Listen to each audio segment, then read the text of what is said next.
Hello hello hello guys आज आहिছো এটা নতুন ভিডিও লৈ যোনটো ভিডিওৰ দ্বাৰা মই আমাৰ পুৰণি দিনলৈ আপোনালোকক লৈ যাব বিচাৰো যত আমাৰ মানে গুটেই হৈখব কালটো গৈছে যত আমাৰ মানে বচপন গৈছে হেতু জগত আপোনালোকক লৈ যাম তো এতিয়া মই ৰখি আছো মোৰ লগৰটো কাৰণে হি হয়তো আহি পালেই এই আহি পালে তো আমি এতিয়া হেতু জগালে যাবলৈ ওলাইছোৱে তো বেছি পলম নকৰি আমি গৈ থাকো আৰু এটা কথা এতিয়া দিনত কিন্তু হেলমেট পিন্ধি পেলাই গুটেই সেফটিটো লৈ পেলাই বাইক গাড়ী বাইক সাইক দি আছে সব চলাব দেই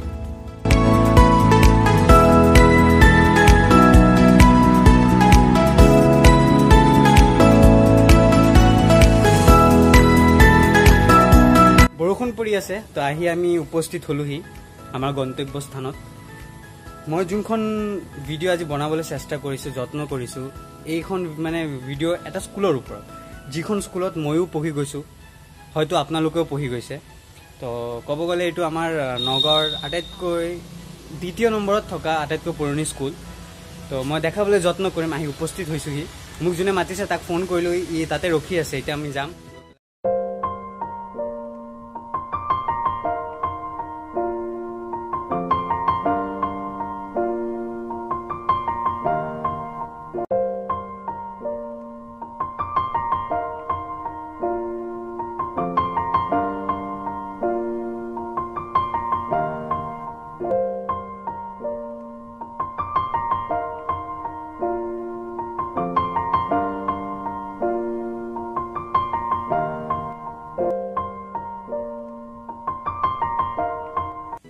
আপোনালোকে ভিডিওটো চাব পাইছে যে দৰ্শন স্কুলৰ খেলপথাৰৰ মাজত যিবোৰ ভাস্কৰ্য শিল্প আছে সেইবোৰৰ পিছৰ আৰত থকা মানুহজনৰ ওচৰত আমি এতিয়া যাম যোনে এইবোৰ সাজিছে নিজে হাতেৰে সাজিছে আপুনি চাব পাৰিছে এইবোৰ স্ক্ৰাপচাৰ যিবোৰ আছে আগত এইবোৰ একো নাছিলে যেতিয়া আমি পঢ়ি থকা অৱস্থাত এইবোৰ একোই নাছিলে ইয়াত এতিয়া নতুনকৈ বনোৱা হৈছে আৰু এই ভাস্কৰ্য শিল্পৰ আৰত থকা মানুহজনৰ ওচৰত মই আপোনালোকক লৈ যাম এওঁ হ'ল দীপক কাহাৰ যিনে এই ভাস্কৰ্য শিল্পবোৰ আমাৰ দৰ্শন স্কুলৰ যিবোৰ হৈ আছে এতিয়া বনাইছে তেওঁ নিজে হাতেৰে কৰা তাৰ কিবা মানে আমি জানিব বিচাৰো মানে কিছুমান বস্তু মানে মই কৰা আৰু কিছুমান বস্তু ধৰি লোৱা কৰি পেলাই আনিছে সেই ধৰি লোৱা 1984ত যিটো লাচিত বৰফুকনৰ মূৰ্তি সেইটো জুৰীয়া মৰিয়ম বৰা ছাৰে বনাইছিল তেওঁ মোৰ গুৰু আছিলে তাত থাকি গ'ল মূৰ্তিটো বহুত বছৰ তাত এতিয়া আমি লৈ আহি পেলাই প্ৰিন্সিপাল তপন দত্তৰ জৰিয়তে তেওঁৰ এইবিলাক বস্তুৰ ওপৰত খুব ৰাপ আছে আৰু তেওঁ অলপ বেলেগ টাইপ মানুহ প্ৰিন্সিপাল বেলেগ টাইপ খুব কম আছে মানুহ এনেকুৱা তেওঁৰ নেতৃত্বত এইখিনি কাম কৰিছোঁ তেওঁ তত্বাৱধানতে চলিছে এইবিলাক চলিছে মই শুনিব পাৰিছোঁ আপুনি এইটো স্কুলতে পঢ়ি যোৱা হয় হয় মই 1972 ক্লাছ 5 পঢ়ি এখন স্কুলত গতিকে এখন স্কুলৰ যেতিয়া ভাল লাগে কিবা এটা ভাল লাগিছে আপোনাৰ কামটো বহুত ধুনীয়া হৈছে হয় তাক আমি সহায় জনাইছোঁ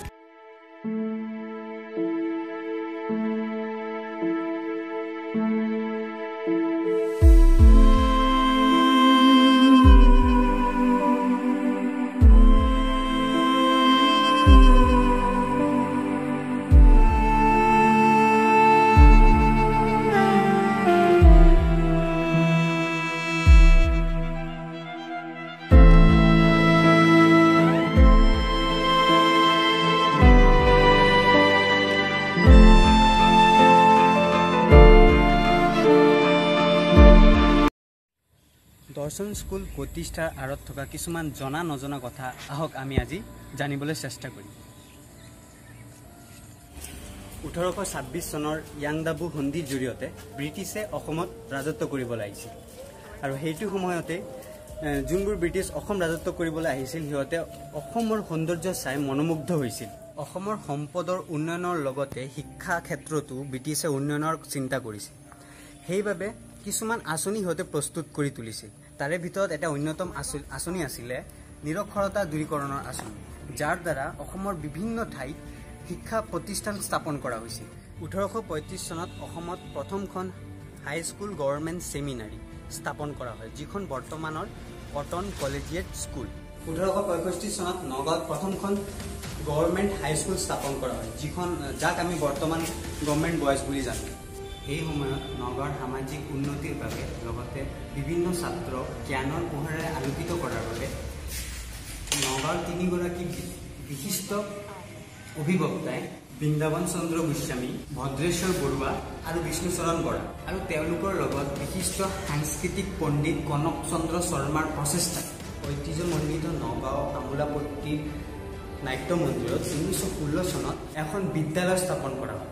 সেই সময়ৰ নগাঁৱৰ উপায়ুক্ত জেমছ এলেকজেণ্ডাৰ দৰ্শনক যেতিয়া এই বিশিষ্ট ব্যক্তিসকলে এই বিষয়ে অৱগত কৰে, তেওঁ সিহঁতৰ কথা গুৰুত্ব সহকাৰে লৈ ইটাচালি ITI, বৰ্তমান যিখন ITI আছে তাতে কেইবা বিঘা মাটি পট্টন কৰে আৰু স্কুল নিৰ্মাণৰ বাবে প্ৰয়োজনীয় বস্তুবোৰো যোগান ধৰে। দৰ্শন চাহাবে ভূমি পট্টা দিয়া স্থানৰ পৰা বৰ্তমানৰ স্থানলৈ দৰ্শন স্কুলটো স্থানান্তৰিত কৰা হয়।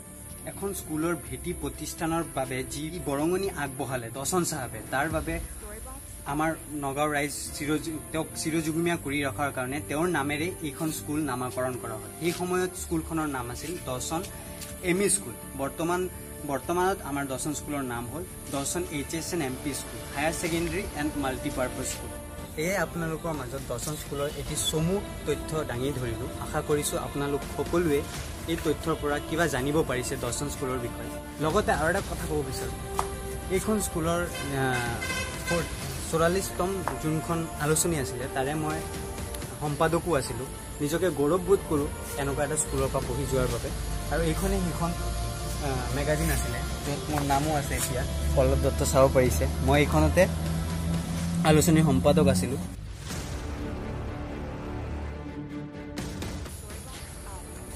সেয়া মই চাব পাৰিছে আমাৰ ছাত্ৰ একতা সভাৰ সদস্য, তাৰে ভিতৰত মই, এইবোৰ মোৰ ফ্ৰেণ্ডছ আছিলে, আমাৰ টিচাৰ।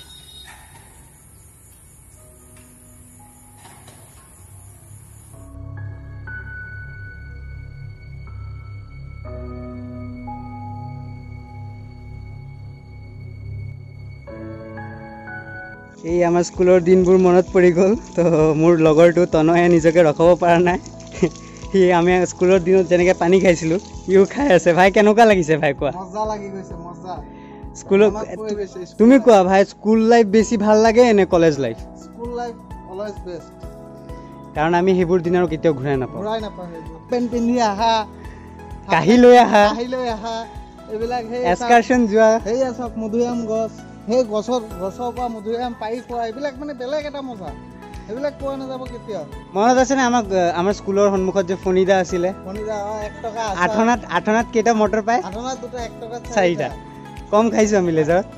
সেইখন জেগা সেইটো চাব পাৰিছে। এইটো আমাৰ ক্লাছ আছিলে যেতিয়া আমি 10ত পঢ়োঁ। তো যেতিয়া মানে বেইল মালে লেজাৰত, আমি মানে বেগৰ পৰা কাঁহীটো ওলাই পেলাই কোনে ফাৰ্ষ্টত আহিব পাৰে, কাৰণ আমাৰ ক্লাছটো ফাৰ্ষ্টতে আছিলে। আমি ইয়াত ৰখোঁ আৰু এইখিনি জেগাতে আমাক খোৱা দিয়ে। সেইবোৰ দিন কি দিন আছে, যেতিয়া মানুহে স্কুলত পঢ়ে কয় স্কুল লাইফটো ভাল নহয়, আমি কলেজ গ'লে ভাল পাম। কিন্তু মিছা কথা, যিমানেই যি নহওক স্কুল লাইফৰ নিচিনা কোনো লাইফ নাপাব। তো আজি যোনে কৈ আছে স্কুল লাইফ বেয়া, যেতিয়া তুমি কলেজত উঠিবা তেতিয়া গম পাবা যে স্কুল লাইফৰ নিচিনা আৰু লাইফ কেতিয়াও নোপোৱা।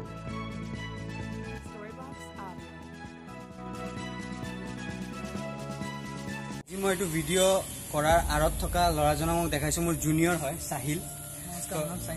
তো ই মোক যোৱাকালি মোক মেছেজ কৰি আছে, তো দাদা আমাৰ স্কুলটো এতিয়া বহুত ধুনীয়াকৈ সজাই পৰা তোলা হৈছে, তো আপুনি এবাৰ আহি পেলাই এটা ভিডিঅ' বনাব আমাৰ স্কুলৰ ওপৰত।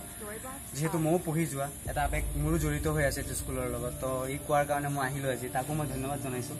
মোক মাতিছা, আজি ভিডিঅ'টো বনাব পাৰিলোঁ আমি। কিবা কৈছা তুমি? পঢ়িছা কেনেকুৱা মানে? পঢ়িতো ভালে লাগিছে। মই সৰুৰ পৰা ক্লাছ 5ৰ পৰা ইয়াতে পঢ়িছোঁ। আছে কিছুমান মই কিবা এটা মানে তোমালোকৰ বাৰ্তালাপ দিব খুজি আছোঁ। মানে পঢ়িছোঁ বুলি নিজৰ স্কুলখন যে কিছুমানে খালি ষ্টেটাছ ফালি থাকে না, মই স্কুলখন বহুত মিছ কৰোঁ। নিজৰ স্কুলখন বহুত মিছ কৰোঁ। এনেকৈ ষ্টেটাছ ফালাতকৈ কমচে কম লাগিলে স্কুলখনক ওলাই যোৱা, কমচে কম স্কুলখনক এমাহৰ ভিতৰত এদিন টাইম সময় দিয়া। তোমালোকে গোটেইখিনি বেটছৰ যিমানখিনি বেটছৰ ল'ৰা আছে, এমাহত যদি এবাৰ সময় দিব পাৰা, চাবা স্কুলখন কিমান ধুনীয়া হৈ যাব।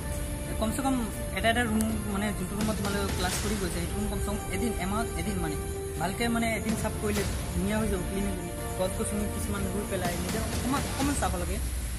সেইটোৱে মানে মোৰ তোমালোকৰ ওচৰত প্ৰাৰ্থনা থাকিল মানে আহিবা। আমাৰ চাহিলে বৰ্তমান যি চাফাই হৈ আছে ক্লাছটো চাফ টাফ কৰাৰ কাম সি নিজে দায়িত্ব লৈছে আৰু নিজে কৰি আছে, তাৰ বাবে মই তাক অশেষ অশেষ ধন্যবাদ